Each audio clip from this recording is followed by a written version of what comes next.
Even the females know it's bitches. Females don't even hang with females. You know what I'm saying? So why would they expect a nigga to understand something they don't understand? So I went through a week of just going, forget it, I'm just gonna be like them. Because they seem to get the girls and they call girls the B word, you know, and they smack and beat and they're getting girls, and I'm going, peace and I think you're beautiful, and they're going to me, well, I like him because he's masculine.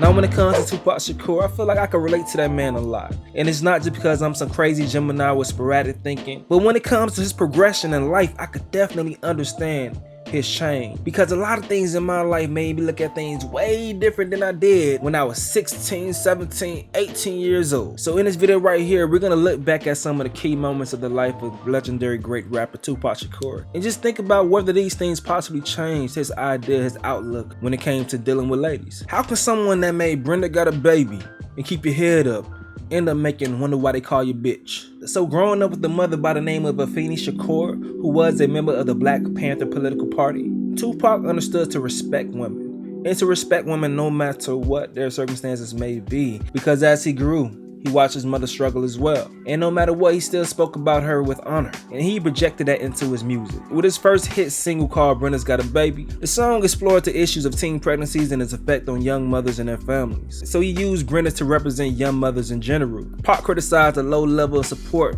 from the baby's father, the government, and society in general. And this song right here is inspired by a real life incident when he was on the film set of Juice. He actually seen a newspaper article about a 12-year-old girl who became pregnant by her cousin and threw the baby into a trash compactor.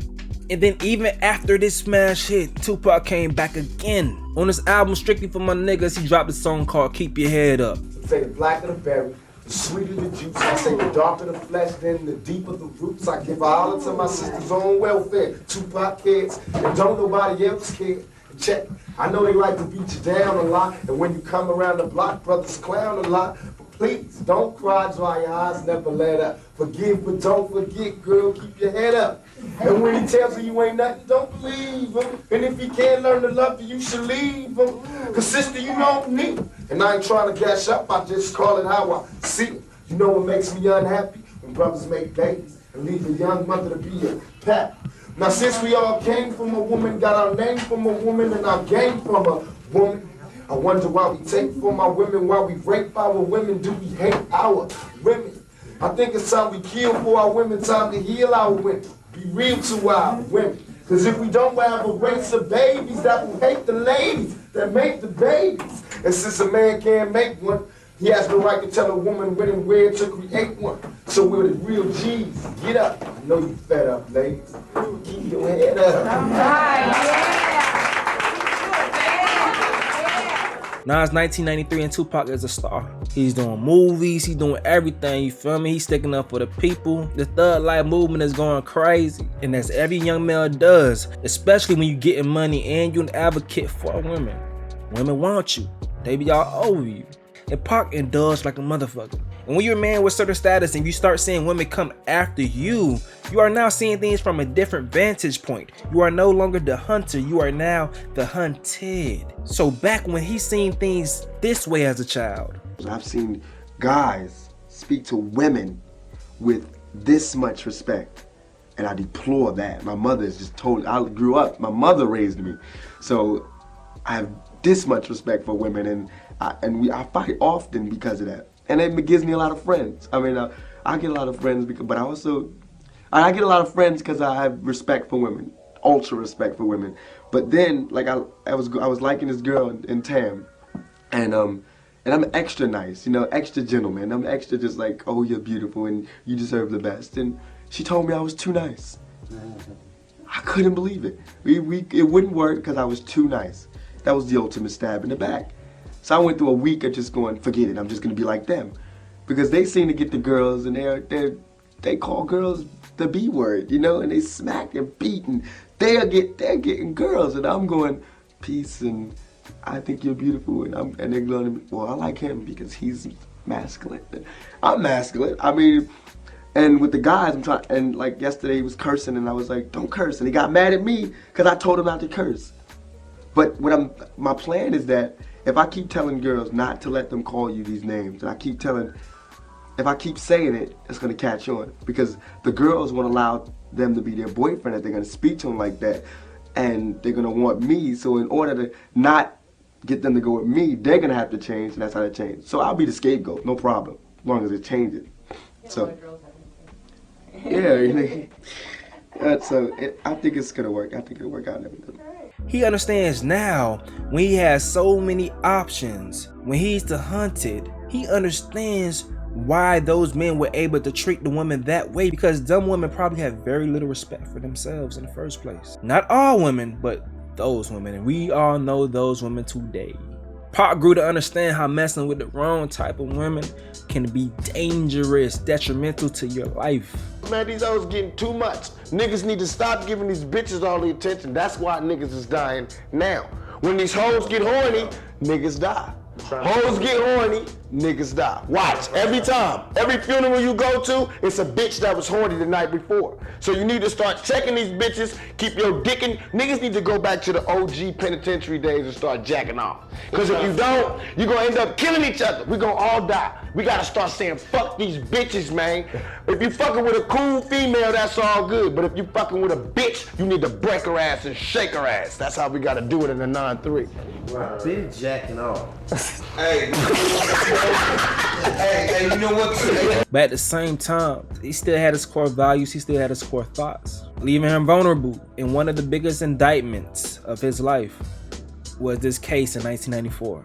In 1993, Tupac was charged with sexual abuse for an incident that happened in a New York hotel room. The case nearly went on for a year, during which time Shakur would survive a shooting and resulted in his conviction at trial for first-degree sexual abuse. He would serve 9 months of a 4.5-year maximum sentence, which would mark the beginning of his tragic downfall. Now, at this point in Tupac's career, he was becoming a household name. You know, Juice was a cult classic. Former Vice President Dan Quayle was trying to get his album taken off shelves. Tupacalypse Now. Poetic Justice was just about to hit the scene, and he was in the middle of filming Above the Rim. Now, while filming Above the Rim, he was chilling in New York and got caught up with some bad dudes, you know, one dude by the name of Haitian Jack, and they led him in some crazy situations, you feel me? The night of the alleged sexual assault was November 18th, 1993. Literally 3 weeks before that, Pac was in Atlanta and he shoots 2 off-duty police officers because he sees them accosting a black driver. At that point in time, you would think that him shooting 2 off-duty police officers would be the biggest legal hurdle. But that November, he's introduced to Ayanna Jackson at Nails. That's a man-headed nightclub that had closed in like 2004. Allegedly, they go to a corner of the club to perform oral sex. Then they go back to his hotel and they have consensual sex. And you know, that part is pretty much accepted. Even she admitted to this in the trial, in the case. And now everything after that is based on what you perceive to be true, you know? Now, 4 days after that incident at Nails, Ayanna Jackson returned to Tupac's hotel suite. The two were there with Tupac's manager, Charles Man Fuller, and Haitian Jack, and a friend of Jack's who remains unidentified. Jackson claimed that she was forced to perform oral sex on Tupac while Jack undressed her, and then she was forced to perform oral sex on Jack's friend while Tupac held her down.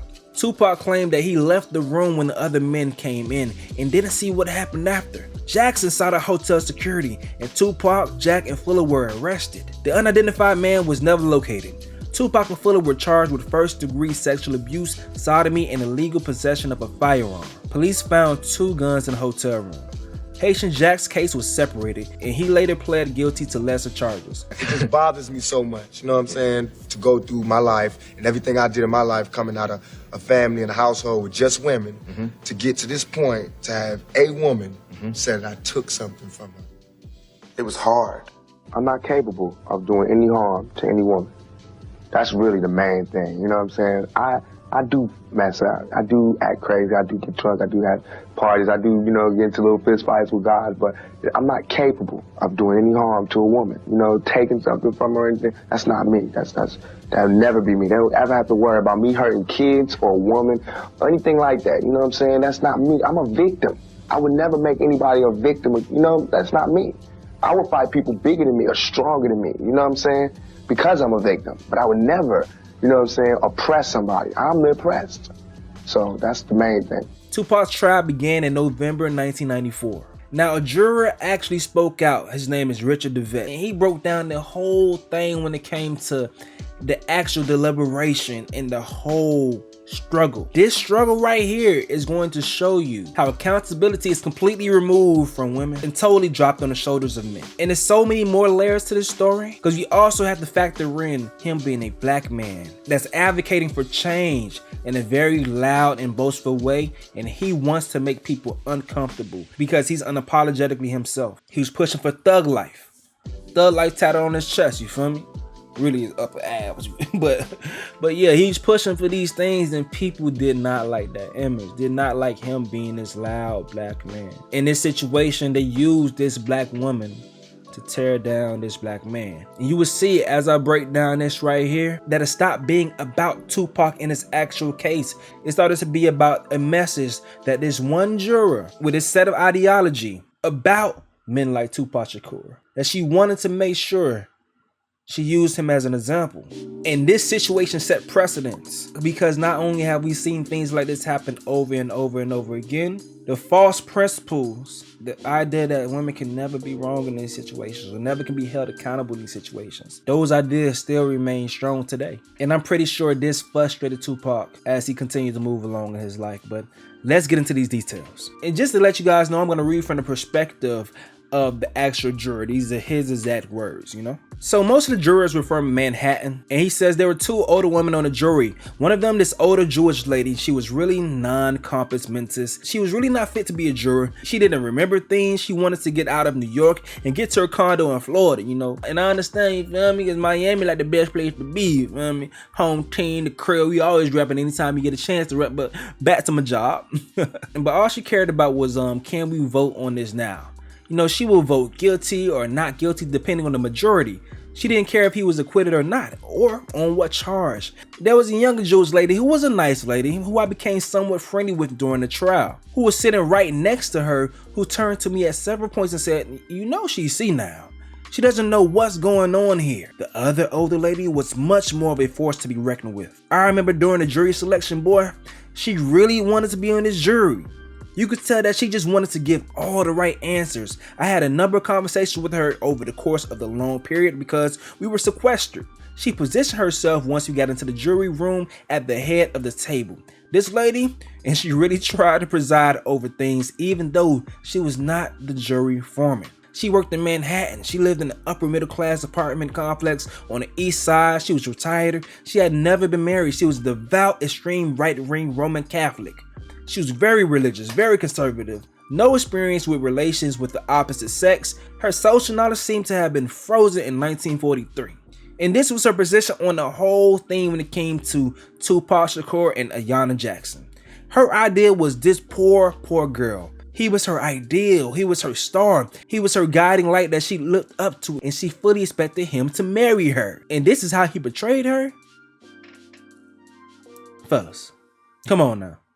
Come on now. Y'all know that bullshit. Let's get back to the story. So the juror says, you know, that was her entire theory of the case, and she had never let go of that theory. She was the one who kept us in there forever. Had it not been for her, we would have acquitted on all accounts. She was the reason we deliberated for so long. She would not back down an inch. She wouldn't concede a single point. A younger woman was trying to tell her people do have sex outside of marriage, and they even have casual sex without intending to get married, and she didn't buy that shit. This was too nice of a girl for that kind of thing. That's how she would frame it. This was not that kind of a girl. You could see how well dressed this girl was, and she worked at the Brooklyn Navy Yard, and she was well presented, and she was very soft spoken, and she's not that kind of girl that would have sex unless she was absolutely determined that she was going to be marrying this guy. And that's what he must have led her to believe. She was starstruck. Get the fuck out of here, bro. But this is what happened to this man. This is another woman taking this woman's side no matter what, and then forming narratives to make him the bad guy just because he is a guy, you feel me? Just because he's a man, just because he's a black man more than likely, that has thug life tatted on his chest, you feel me? So the juror continues to say there was another guy there who was a pastor. I don't know if he was black Hispanic or black Hispanic, but he was my roommate during the sequester. But he and we didn't really speak at all that much because he was a very soft-spoken gentleman. He was probably in his late 30s, a very nice man. He had a congregation somewhere uptown. I don't remember where. He was very deliberate. I would say very fair-minded. He would ask questions, but they were always pointed questions. What surprised me was, in the end, whenever we took a vote, he was always voting in Tupac's favor. When we first introduced ourselves to each other and got to know each other, I thought, this guy, he's religious. He's from a conservative Protestant sect. He's probably going to be really against this kind of out the wedlock thing. He's probably judgmental of hip hop and thug life and all of that. He may have been all those things, but he stuck to the facts all the time. Now, this is a Christian-minded guy that's for sure, he has his beliefs. He knows what he thinks is right and wrong. But he thought logically. He didn't try to frame any narratives. He stuck to the facts of the case, removed his emotions away from the situation, and was focused to the facts of the case. The lady, on the other hand, who was going with her beliefs, couldn't remove her emotions from it and try to paint a new narrative that we know not to be true at all. She couldn't stick to the facts of the case. Just because I look different than her doesn't mean that I'm a sodomizer or a raper. They've said it in the... I can't understand why it's this close. They talking about there's no evidence that I ever sodomized her, even though you put that all over the paper. And every time they take a quote out of this courtroom, they take a quote from out of her mouth, which is, you know, the stuff to put me in jail. It's nothing that's been true. I just want print the facts so everybody can sort it out. My life is ruined because nobody has a chance to get the facts. And the fact is that there was no semen found. No semen found, no forcible entry, no entry into the anal, no nothing, none of that. You know, and no fingerprints on the gun. No fingerprints on the guns, you know what I'm saying? The only time ever there was an act of sodomy, she admitted she did it to me. I should be, you know, putting charges on this girl who sodomized me on the floor of a dance club.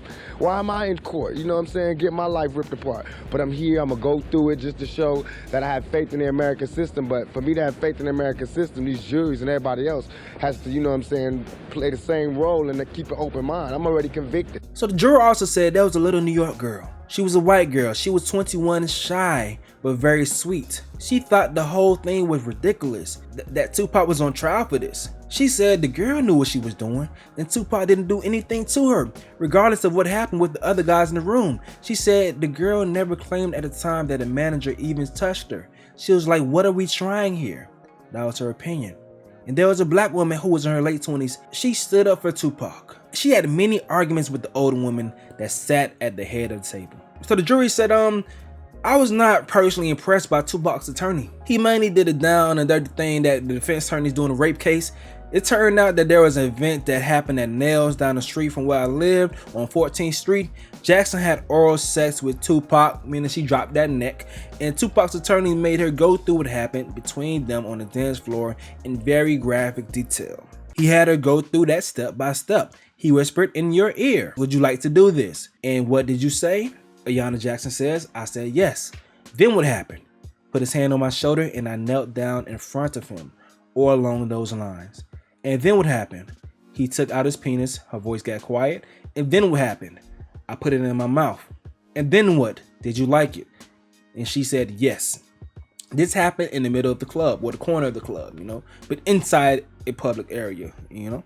And she says yes, she was complicit, she liked it. Now back to that one juror that wanted to be the lead, the white lady. If she wanted to, she could have painted the narrative that this woman was a very promiscuous lady who was just trying to look for a come up, trying to take advantage of Tupac Shakur. I can't even myself paint some crazy ass narrative because I can't even think that deep in my mind, far from the facts. But whatever narrative that she want to paint that demonized Tupac, she could have painted the same narrative for this young lady right here who put herself in a situation. But we as men, we know how these things tend to go. We're always going to be villainized. We're never going to get the benefit of the doubt. We're always going to be held accountable for our actions. Even for actions that we don't do, we're going to be held accountable for. Which is why I always wonder why women like to say that men aren't held accountable, especially black men. We've always been held accountable, always held accountable to the highest degree of accountability, locked up, even for shit that we didn't do. And I'm sure with Tupac being the visionary that he was, being the free thinker that he was, being the forward thinker that he was, he saw this, and this more than likely had to play into his change of heart, his change of thinking. Let's continue. Now, when it came to actually deliberating over the trial, this is what the juror had to say. We, with the exception of the Catholic lady and her old lady friend who would sometimes join her, repeatedly voted to acquit on all the charges because it was felt that Tupac wasn't even in the room when abuse occurred. Whether somebody else or the rest of them gang raped her or not is irrelevant to this case. So we thought Tupac was definitely not guilty of anything at all. We were very close to saying hung jury. Hour after hour after hour, you have no idea how tedious it was. We actually sent a note out at one point that said, "We're having difficulty coming to a decision, Your Honor. We wanted to know about how a hung jury would work." He sent back a note that said, "Keep going." After that, they went a whole other day with that woman. I said, "This is ridiculous. This is not going anywhere. We cannot make a decision here. Let's just say hung jury." Now, a lot of people threw up their hands and said, "All right." And the old lady said, wait. Does this mean he's going to go free? Is that what you people want? He's got thug life written on his stomach. Is that what you want? Somebody like that roaming the streets. She gave this nearly hysterical speech about how there'll be other women who are victimized and the message we were sending to young people, virtually arguing that whether this guy is guilty or not guilty, the details of this case are virtually irrelevant because it's the message that you're going to be sending that's the key. She said, "I will not allow you to say that this is a hung jury." We were like, "Listen, we're just not going any further, okay?" She said, "There's the 4th degree thing. You have to admit that something did happen to this girl, right? Our knowledge of 4th degree sexual assault was that if you put your hands on somebody in a bar or something like that, there's 4th degree sexual assault." People went around the table and said things like, "Well, how much time would he get for a conviction like that?" I think we may have even sent out a note to the judge asking about that. The answer came back that he couldn't talk to us about the sentencing or the sentencing potential. That's irrelevant. You're to judge the facts of the case and the facts only.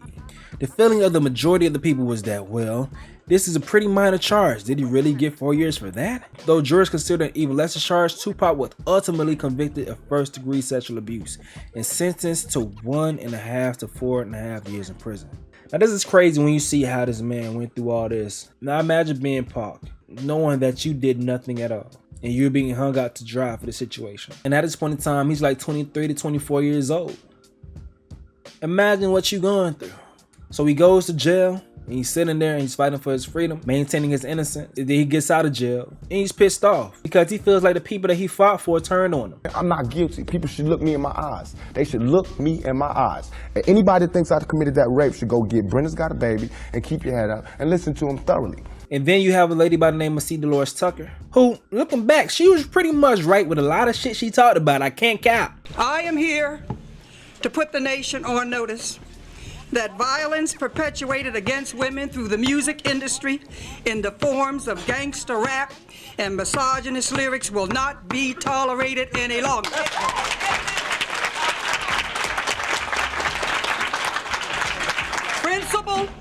Principle must come before profit. There are 3 things wrong with gangster rap and misogynist lyrics. It is obscene, it is obscene, it is obscene."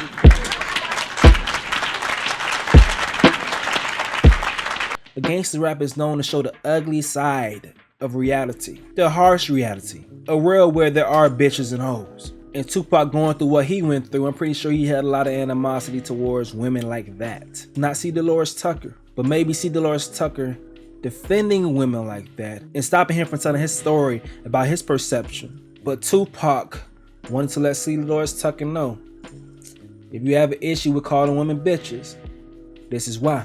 He made a song called "Wonder Why They Call You Bitch." I'll link the song in the description below and maybe in the comment section. But we're gonna go over a couple lyrics right here. "Look here, Miss Thing, hate to salt your game, but using money hungry women and you need to change. In the locker room, all the homies do was laugh. High fives cause another nigga played your ass. It was said you was sleazy, even easy, sleeping around for what you need. See, it's your thing, you can shake it how you wanna. Give it a free or making money on the corner. But don't be bad, play the game, get mad and change, then wonder why these motherfuckers call you names. Still looking for a way out, and that's okay, I can see you wanna stray, there's a way out.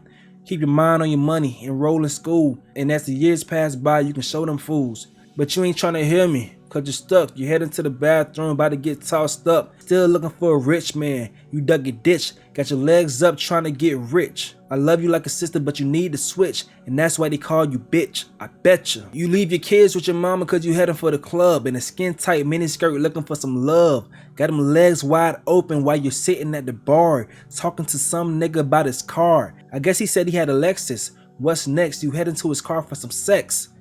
I pass by, can't hold back tears inside, cause Lord knows for years I tried. And all the other people on my block hate your guts. Then you wonder why they stare and call you slut. It's like your mind don't understand. You don't have to kill your dreams plotting schemes on a man. Keep your head up, legs closed, eyes open. Either a nigga wear rubber or he die smoking. I'm hearing rumors, so you need to switch. And niggas wouldn't call you bitch, I betcha. I guess time's getting harder, even harder for you. Cause hey now, got a baby on the way now. More money from the country. And thanks to the welfare, you're about to get your hair done. Got a dinner date, can't be late. Trick or treat, sweet thing, got another trick to meet. The way he did it was smooth, plotting while gaming you. So baby, peep the rules. I should have seen it in the first case, the worst case. I should have never called you back in the first place. I remember back in high school, baby, you was fast. Straight sex when you move your ass. But now things change, cause you don't look the same. Let the ghetto get the best of you, baby, that's a shame. Caught HIV and now you about to be deceased. And finally be at peace. So where your niggas at now? Cause everybody left. They stepped and left you on your own. See, I loved you like a sister, but you died too quick. And that's why we call you bitch. I betcha. And Tupac ends with an outro saying, Dear Mr. Delores Tucker, keep stressing me, fucking with a motherfucking mind. I figured you wanted to know, you know why we call them hoes bitches. And maybe this might help you understand. It ain't personal, strictly business, baby, strictly business. This song right here resonated with me for so many years. Because when I really first heard this song, I was like 18 years old. 18 years old. It still didn't really seep into my system, seep into my mind yet, really what he was talking about. But as I lived longer and longer, and me trying, like Pac said, I tried. And trying to defend women, they keep letting you down. You realize they're no better than men. We all just people. And we have some fucked up people within both genders. Some bitches, some hoes, some pussy, some fuck niggas. When it comes to dudes, they out here, they exist. Only thing that's messed up about Pac's life, we never got a chance to see him come full circle. Never got a chance to fully grow. Even though he did so much, he only passed at 25 years old. But in my opinion, his frustration was warranted, even though it may be seen as obscene. The things that he's seen and experienced were obscene as well. But what do you think? Was Pac right? Do you think that things of this sort probably played into Pac's change of mind? Was C. Delores Tucker right? I'll do my best to link the interviews and things of that sort in the comment section below or in the description box so you guys could go on your own binge, your own journey, and make the decision for yourself. But let's continue this conversation in the comment section below. I appreciate y'all for watching. I'm gonna get the fuck up out of here though. It's your boy Stacy, and I fuck with you. Why? Cause you fucks with me. Hey, I'm out.